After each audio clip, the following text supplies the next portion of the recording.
Sabdan. Right. Lame sat.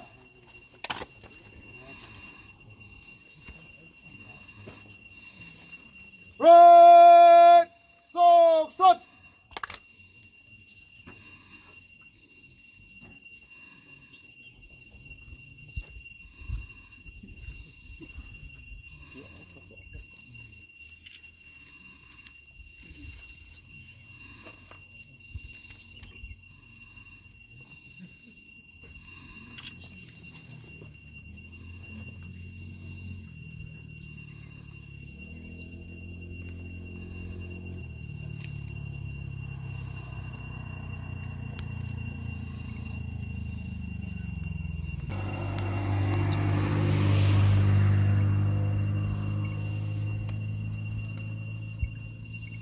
Folks.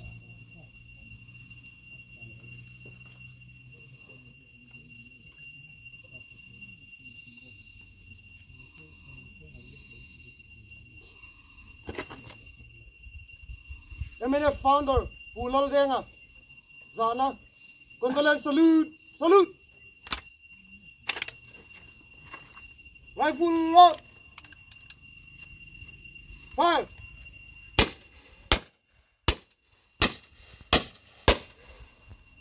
Condolence, salute, withdraw. Right, peace, now. Stop that. Line to.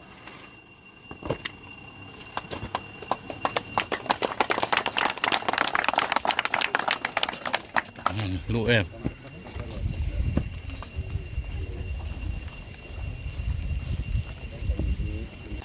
Pu Laldenga kan tampa. MVV founder president Thangtea Dr Thangtea an lan ve sela athange. Lo me mai handing ro le. Oh mai. Thật lắm.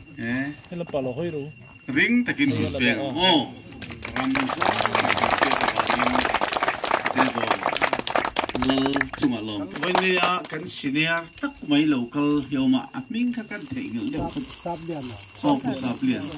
khoi takin handing sala hela yanin apik takin tu ma thik lo turin choi voina kan halan ve nge ani kan senior fal ania kan ngai pui mo ni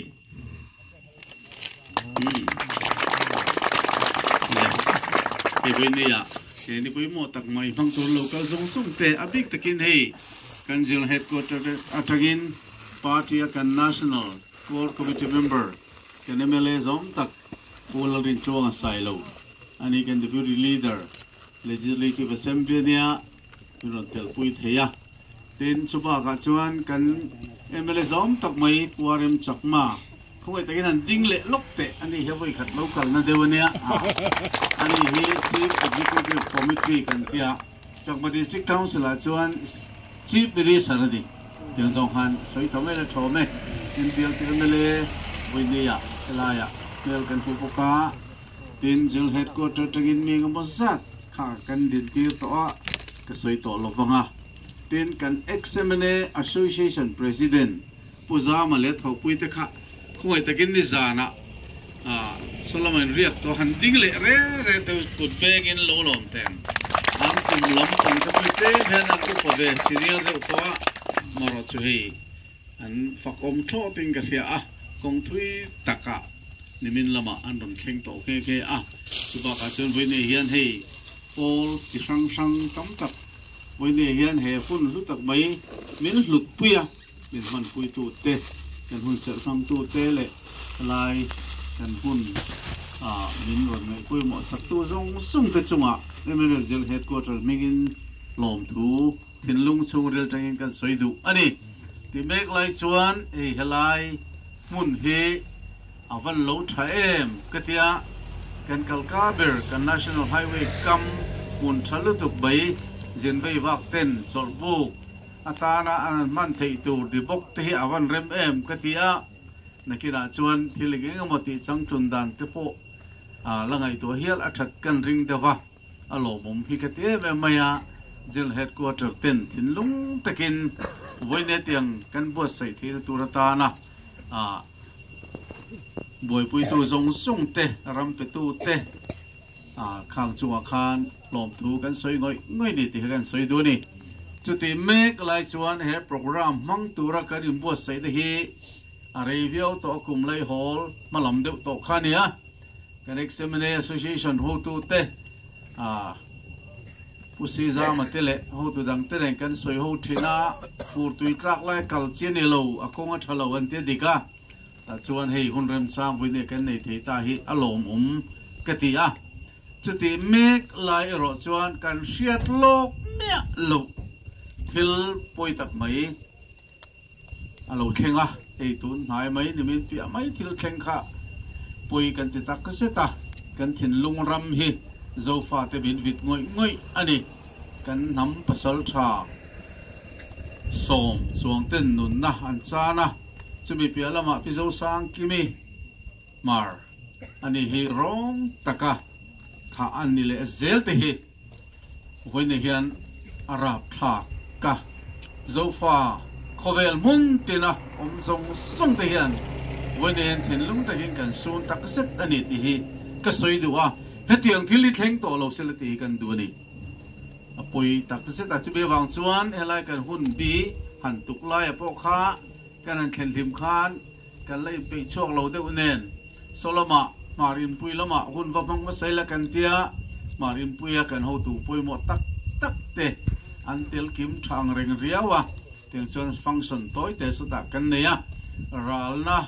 te po arwang la thleng lo ma selan rong thleng lo ma sel tin alomin ten chuan hlan na te po program su ta kan va de wangin helaya rei tak min lo ma kan ni ti te kan sia a chan le awanga kha voine hian in riat kan du trim ani ten chuan voine hian tin lung chung ril tangin voine hian kanu nau du tak nu na chan te kan suna ten ankal san an chung te kan thun lung chung ril tangin voine hian pathian khoi na thamon na hliak khuna kai hruai nan chan thina turatan an tong trai sak mol apoimo le ani chuan chuti kar ka ril ro lian em voine solaya po ka soi chu ta ka chu hetiang thil hi alo then hian ichi ai lawang khowele kan om chung chuan ram ri kan nei thina straight dang kan tia te kan om thin khowel ram ri kan tiang hian zofa te kan in pum khat na te voine hian min dai dan thiang lo ni ti ka puang du ni zofa te kan in pum khat hi ram ri heng a hian om ve thei lo ani ti hi ka soi duwa heng har sanalian tak mai kanan to hian zofa te ril ru thin lung mai to ni a tharin min bu sai saksela kan thin lung chung rila tang hian ngai to na film tak nen voine hian khovel geographical boundary ina min dai dan nei min thia saksela ril bun khat du dan mun khat mangai na le leina te le du sak na ne na voine hian lalpan zofa mun sang khovel mun sang om te hi a tharin lalpa min bu sai sakle sela ka duwe me ma chu thu chu voine ka soi non le du fo ni voine kan thil ti hi thil na mai lo tak ani then ka chuan ho an ti mai theya mol mangan ti mai the ke ni ro chuan kan ngai thu tak te ni zoramayan political party a senior ber a ber omta chu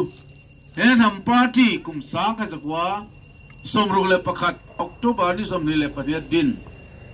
Pu Laldenga kan founder president kan nam party ina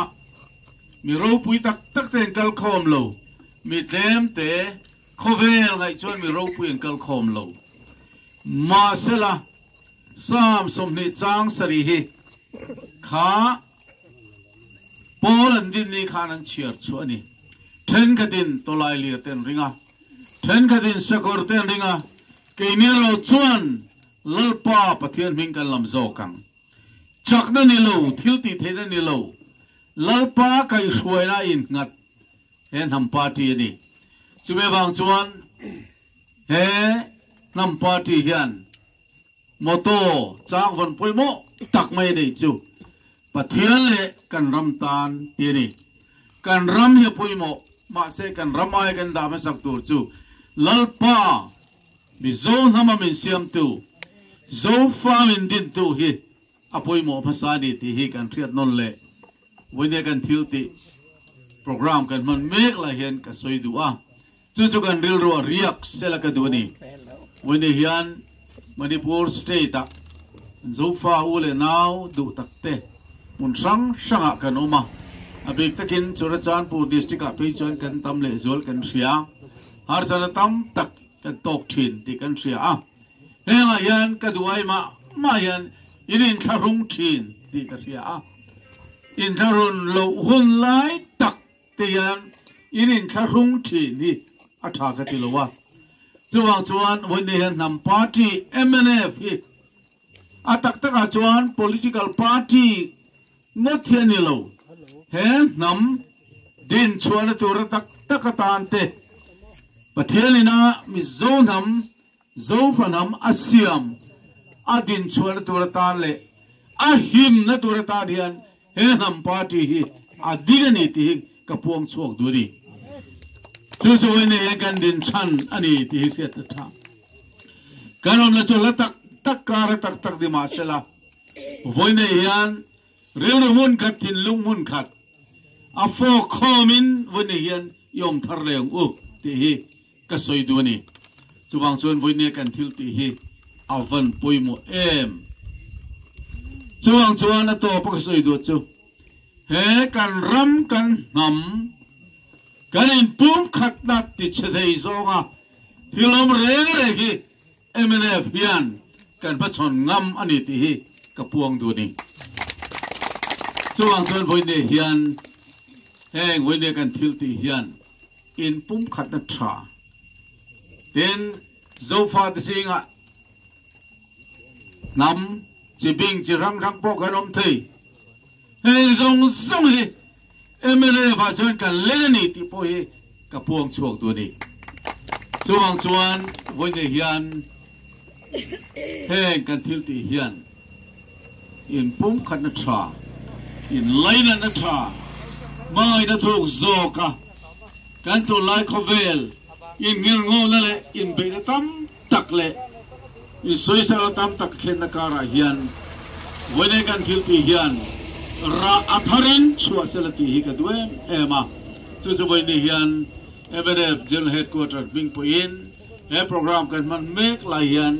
kan thu cha leimu poimo tak bai ni ti hi kan ta lang du ani in zawai chunga kalom kan lom ngoya general headquarters in lom thu soya ulo local cell turatan abik takin Manipur state a mun sang kan zo fa ule nau te du sakna ka hlan chu ni ka lo me